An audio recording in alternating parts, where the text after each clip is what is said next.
कुछ ना कुछ विशिष्ट रहा है। कौन नहीं जानता है, बचपन से हम लोग जानते रहे हैं कि मेरठ की रेवड़ी और गजक के बारे में, हाथरस की हींग के बारे में, हापुड़ के पापड़ के बारे में, इलाहाबाद के अमरूद के बारे में, बलिया के हलवा के बारे में, यानी ये सभी जौनपुर की इमरती, हाँ, आपने कभी खिलाया ही नहीं तो क्या कैसे कोई बोले। आप खा खा करके स्वयं मोटा गए, लेकिन कभी आप लोगों ने खिलाया।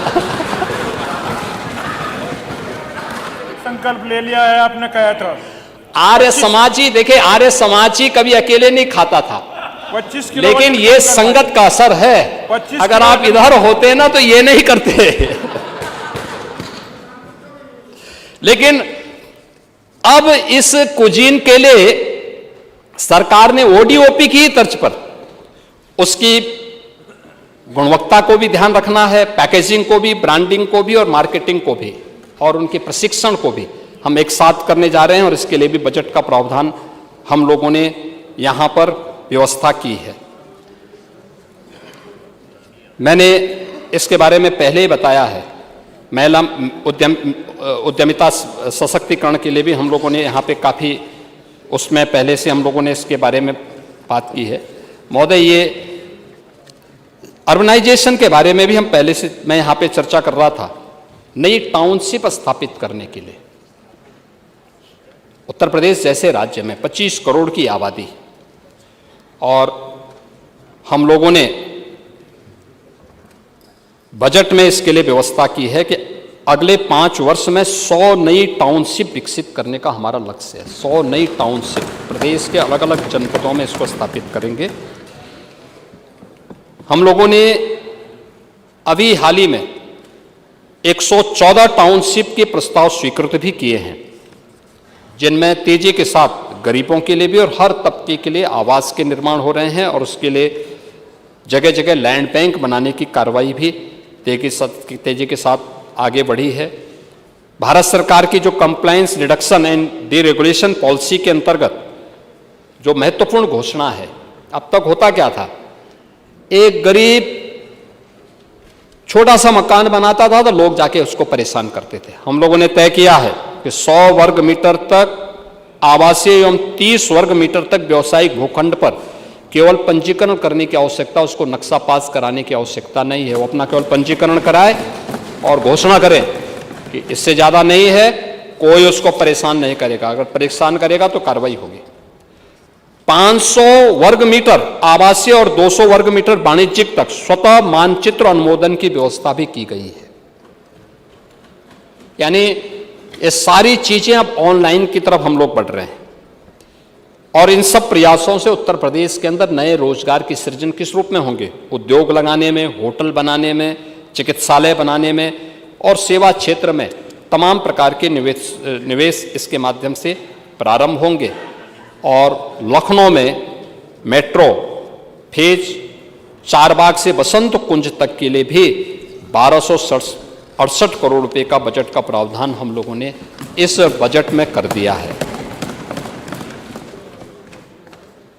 आदरणीय प्रधानमंत्री जी परसों देश की पहली नमो भारत ट्रेन का उद्घाटन करेंगे। मैंने अभी परसों भी कहा था यहाँ पे इस सदन में, राज्यपाल जी के भाषण का जवाब देते समय मैंने कहा था, मेरठ से दिल्ली की दूरी तय करने में आपके समय में कितना समय लगता था। घंटों लोग जाम में फंसे रहते थे, और पहली बार हुआ है भारत का इंफ्रास्ट्रक्चर कैसे होगा, 12 लेन का एक्सप्रेसवे दिल्ली से मेरठ के बीच कुल 40 से 45 मिनट में रैपिड ट्रेन, नमो भारत ट्रेन के रूप में दिल्ली से मेरठ को जोड़ने के लिए प्रधानमंत्री जी के द्वारा अभी परसों 22 को इसका उद्घाटन होने जा रहा है। और इसमें यही नहीं होगा, इसके साथ साथ मेरठ के अंदर 2 कॉरिडोर इसके बनने जा रहे हैं। इसमें एक जहां पे ये नवो भारत ट्रेन चलेगी, एक में मेट्रो का भी होना है संचालन। यानी उत्तर प्रदेश देश के अंदर सर्वाधिक शहरों में मेट्रो का संचालन करने वाला राज्य है, और एक और शहर हमारा मेरठ इसमें बढ़ गया है, और वह ये चीज़ें आगे बढ़ चुकी हैं। और दूसरा, लखनऊ में हम लोग एक एग्जीबिशन एंड कन्वेंशन सेंटर की स्थापना, 10,000 लोग एक साथ एक जगह में एक कन्वेंशन सेंटर में कोई कार्यक्रम कर सके, यह व्यवस्था भी हम लोगों ने लखनऊ में इसके लिए धनराशि की व्यवस्था कर दी है, और वो पैसा भी हम लोग यहाँ पे दे चुके हैं, और इस बजट में उसका प्रावधान भी कर दिया है। मैंने यहाँ पे सिटी जो आपका जो है स्टेट कैपिटल रीजन और उसके बारे में सिटी इकोनॉमिक रीजन के बारे में चर्चा की है, उसके लिए धनराशि की व्यवस्था की है। प्रदेश ने अन्य क्षेत्रों में भी जो कार्य किए हैं, खासतौर पर प्रदेश के अंदर अपनी अर्थव्यवस्था को और सुदृढ़ करने की दिशा में, जिसमें हमारे औद्योगिक निवेश के कार्य को वर्ल्ड क्लास कनेक्टिविटी के माध्यम से, जो हमारी यूपी की सेक्टोरल पॉलिसीज हैं उनके माध्यम से, जो हमारे डिजिटल प्लेटफॉर्म हैं और लैंड बैंक हैं, आज उसका परिणाम है कि राज्य बीमारू राज्य के माध्यम से उभर करके अब भारत की इकोनॉमी का एक ग्रोथ इंजन बनकर के उभरा है, और मजबूती के साथ यूपी ने अपनी एक नई पहचान बनाई है। और आज मैं कह सकता हूं कि उत्तर प्रदेश के अंदर अलग अलग हमने क्लस्टर तैयार किए हैं। अगर हम एक्सप्रेस वे की बात करते हैं तो एक्सप्रेस वे, इससे पहले होता क्या था, एक्सप्रेस वे बना दिया और बाकी उस भगवान भरोसे छोड़ दिया जाता था। अब हम लोग इन सब में भी उसके किनारे भी कुछ क्लस्टर डेवलप करने जा रहे हैं, और इसके लिए हम लोगों ने एक एक्सप्रेस वे के किनारे 27 ऐसे इंटीग्रेटेड क्लस्टर डेवलप करने की कार्रवाई की है, जिसके माध्यम से 12,500 एकड़ लैंड बैंक का एक लैंड बैंक वहां पर तैयार हो रहा है, जहां पे नए औद्योगिक क्लस्टर विकसित होंगे और एम्प्लॉयमेंट वहां पर नौजवानों को, उत्तर प्रदेश के नौजवानों को वहां पे उपलब्ध होगा। इसके साथ साथ प्रदेश के अंदर वर्तमान में विभिन्न क्षेत्रों में, पूरे प्रदेश भर में, आपने कहा कि केवल निवेश गौतम बुद्ध नगर में या अन्य बड़े जनपदों में हो रहा है, छोटे, हम लोगों ने तो प्रदेश के अंदर जो ग्लोबल इन्वेस्टर समिट किया था उसमें सभी 75 जनपदों में निवेश के कार्यक्रमों को आगे बढ़ाया था। और हमारी पॉलिसी है, पूर्वी उत्तर प्रदेश में कोई करना चाहेगा तो पूर्वी उत्तर प्रदेश के लिए उसको ज़्यादा इंसेंटिव देते हैं, बुंदेलखंड में करना चाहेगा ज़्यादा इंसेंटिव हम उन्हें उपलब्ध करवाते हैं, और लोग आ रहे हैं। आज के दिन पे हर एक जनपद में लोग इस निवेश के लिए करते हैं, और प्रदेश में आज के समय में 75,000 एकड़ का एक बड़ा लैंड बैंक भी है, जो प्रदेश के अंदर अपना कार्य आगे बढ़ा रहा है। निवेश मित्र पोर्टल है, सिंगल विंडो अधिनियम के साथ 65 विभागों के 4,675 अनुपालनों में हम लोगों ने यहाँ पे उसको सुगम कराने में सफलता प्राप्त की है, और राष्ट्रीय सिंगल विंडो प्रणाली को हम लोगों ने प्रदेश के अंदर एकीकृत किया है। प्रदेश के अंदर हम लोगों ने पीएम गति शक्ति राष्ट्रीय नेशनल मास्टर प्लान को भी 29 डाटा लेयर को यहाँ पे प्रदेश ने उसके साथ प्रमाणित करने का प्रयास किया, और उसके साथ हम लोगों ने कार्य इसको आगे बढ़ाने का कार्य किया है।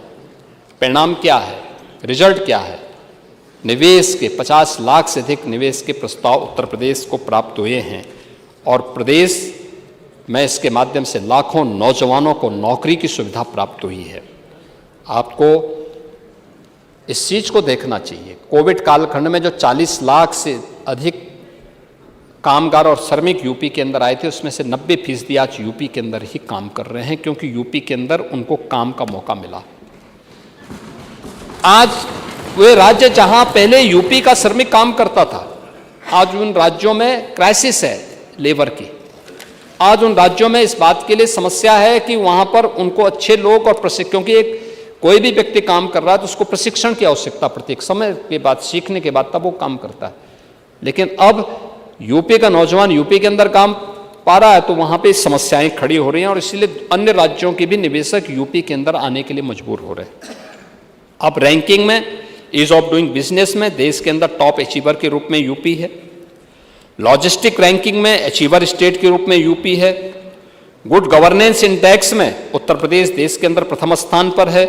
और डीरेगुलेशन प्रथम में उत्तर प्रदेश देश के अंदर नंबर 1 स्थान पर है। और उत्तर प्रदेश इन चीज़ों को तेजी के साथ आगे विकसित करने के कार्यक्रम को आगे बढ़ा रहा है।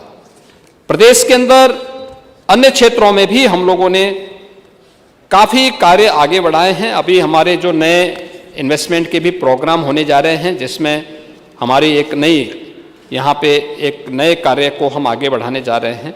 खासतौर पर प्रदेश के अंदर जो है हमारा एक नया ग्राउंड ब्रेकिंग का कार्यक्रम होने जा रहा है, जिसमें 7 लाख करोड़ रुपए से अधिक के निवेश के नए प्रस्तावों को हम लोग यहाँ पे निवेश कराने जा रहे हैं। और स्वामी विवेकानंद युवा सशक्तिकरण योजना के अंतर्गत प्रदेश के स्नातक और प्रास्नातक में फाइनल ईयर के बच्चों को टैबलेट उपलब्ध कराने के लिए भी हम लोगों ने 2375 करोड़ रुपए की व्यवस्था इस बजट में की है। उन युवाओं को ये उपलब्ध करवाने का कार्य प्रदेश यहाँ पर कराएगा। आज उत्तर प्रदेश अपनी एक नई पहचान के साथ आगे बढ़ा है। पर्यटन के रूप में, पर्यटन के बारे में आपने कहा था, पर्यटन के बारे में आपने देखा होगा, आज कोई मानता है, कोई इस बात को विश्वास करेगा, जिस राज्य में पहले कोई डर के मारे नहीं आता था, 2025 में, पूरे 2025 में अगर आप देखेंगे तो लगभग 156 करोड़ से अधिक पर्यटक उत्तर प्रदेश के अंदर विभिन्न पर्यटन स्थलों में, धर्म स्थलों का दर्शन करने के लिए और उन पर्यटन स्थलों में भ्रमण करने के लिए आया है। एक पर्यटन केंद्र में एक पर्यटक जब आता है तो वह केवल आता नहीं, अपने साथ वहां की अर्थव्यवस्था को भी मजबूती करके जाता है। उसके माध्यम से वहां की अर्थव्यवस्था में एक नया यानी आर्थिक सशक्तिकरण और राजस्व वृद्धि में और युवाओं के लिए व्यापक रोजगार सृजन में भी उसकी एक बड़ी भूमिका वहां पर होती है। और उसी का परिणाम है कि आज सरकार ने उन सभी क्षेत्रों में काम प्रारंभ किया है। यह सरकार तो पहली सरकार है, आप लोग तो घोषणाएं करने तक सीमित रहते हैं, कभी आप लोगों ने काम करने का प्रयास नहीं किया, बल्कि जो था भी उसको भी बिगाड़ने का काम जरूर कर सकते हैं। हमारी सरकार ने, अगर हमने काशी विश्वनाथ धाम बनाया है